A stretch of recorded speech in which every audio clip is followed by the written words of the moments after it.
Hello everybody! If you want to read all the stories in full, please go to www.steveuk.blog. Thank you. Short story 384, Lord Ashworth, The Reckoning. Intermediate. The trial of Lord Arthur Ashworth was a spectacle. The grand courtroom, usually a stage for legal arguments and sombre pronouncements, was transformed into a theatre of public outrage. The gallery was packed with spectators, journalists, and even a few curious members of Parliament, all eager to witness the downfall of a man who had once wielded immense power. Arthur, stripped of his title and his carefully crafted persona, was the shadow of his former self. The arrogance that had once radiated from him had been replaced by a palpable fear.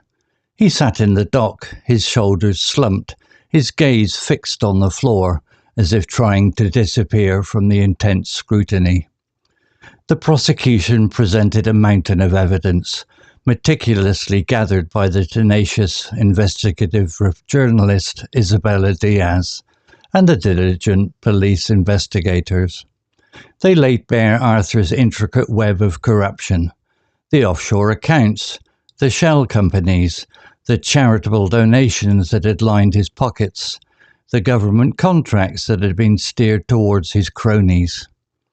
Witness after witness took the stand, each testimony painting a damning portrait of Arthur's greed and manipulation. Former business partners, once eager to bask in his reflected glory, now testified about his shady dealings, their voices trembling with a mixture of fear and resentment. Civil servants, who had once turned a blind eye to his activities, now recounted how he had pressured them to bend the rules, to prioritize his interests over the public good. The evidence was overwhelming, irrefutable. Even Arthur's high-priced legal team struggled to mount a credible defense. They argued that he was a victim of a smear campaign, that his actions had been misinterpreted, that he had always acted in the best interests of the country. But their arguments fell flat in the face of the overwhelming evidence. Arthur himself took the stand, a desperate gamble to salvage his reputation. He tried to portray himself as a misunderstood philanthropist, a victim of a political intrigue. He spoke of his dedication to public service, his commitment to his constituents, his unwavering belief in the British way of life. But his words rang hollow. The carefully constructed facade of respectability had crumbled, revealing the corrupt and manipulative man beneath. Isabella Diaz, the journalist whose relentless investigation had brought Arthur to justice, watched the proceedings with a quiet satisfaction. She had faced intimidation, threats, and attempts to discredit her, but she had persevered, driven by a sense of justice and a commitment to exposing the truth. She knew that her work had made a difference, that she held a powerful man accountable for his actions. The jury deliberated for several days, their faces etched with the weight of their decision. The tension in the courtroom was palpable. Finally, the moment arrived. The jury returned, and the foreman, his voice steady, delivered the verdict. "Guilty," he said, one count after another. "Guilty of corruption, guilty of bribery, guilty of money laundering, guilty of abuse of public office." With each word, the weight of Arthur's crimes seemed to settle upon him, crushing him beneath its immense burden. The judge, his face stern, delivered the sentence. A long term of imprisonment. Arthur's reign of influence was over.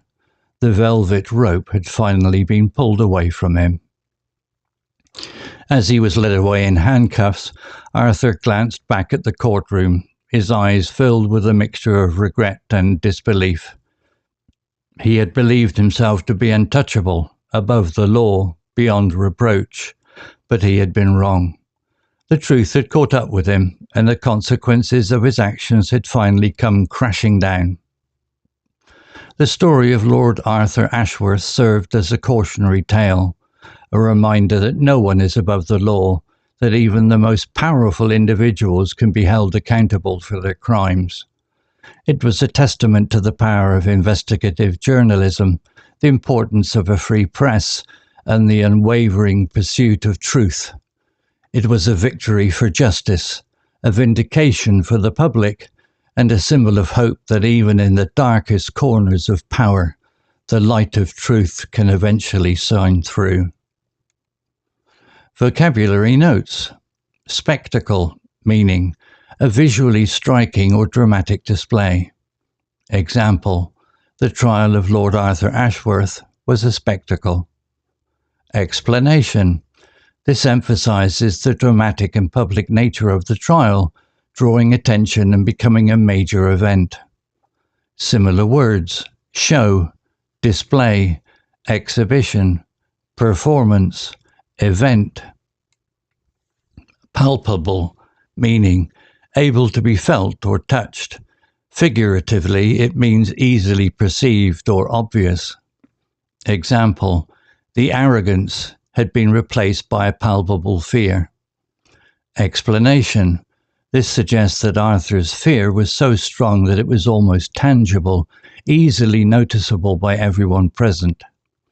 Similar words: tangible, perceptible, noticeable, evident, obvious.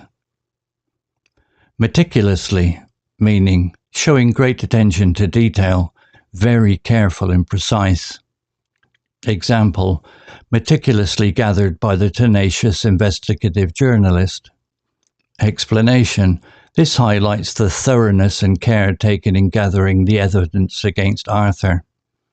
Similar words: thoroughly, carefully, precisely, diligently, conscientiously. Crony, meaning a close friend or associate, especially one who is in a position of power or authority and who is willing to use their influence to help their friends, often used in a negative context. Example, government contracts that had been steered towards his cronies. Explanation. This suggests that Arthur used his influence to benefit his friends and associates, often in ways that were not fair or ethical. Similar words: associate, friend, ally, henchman, sycophant, more negative. Irrefutable, meaning impossible to deny or disprove. Example, the evidence was overwhelming, irrefutable. Explanation. This emphasizes the strength and undeniable nature of the evidence against Arthur. Similar words: undeniable, incontrovertible, unarguable, conclusive, definitive. Salvage, meaning to rescue or retrieve something, especially from loss or damage. Example, a desperate gamble to salvage his reputation. Explanation.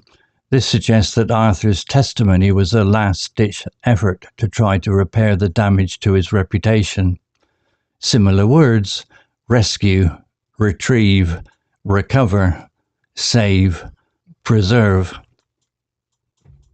Facade, meaning a deceptive outward appearance. Example, the carefully constructed facade of respectability had crumbled. Explanation. This highlights the fact that Arthur's outward appearance was a mask that hid his true nature. Similar words: pretense, mask, veneer, guise, front. Persevered, meaning to continue steadfastly or firmly in a course of action in spite of difficulty or opposition. Example, but she had persevered, driven by a sense of justice. Explanation. This emphasizes Isabella's determination and persistence in her investigation, despite the challenges she faced.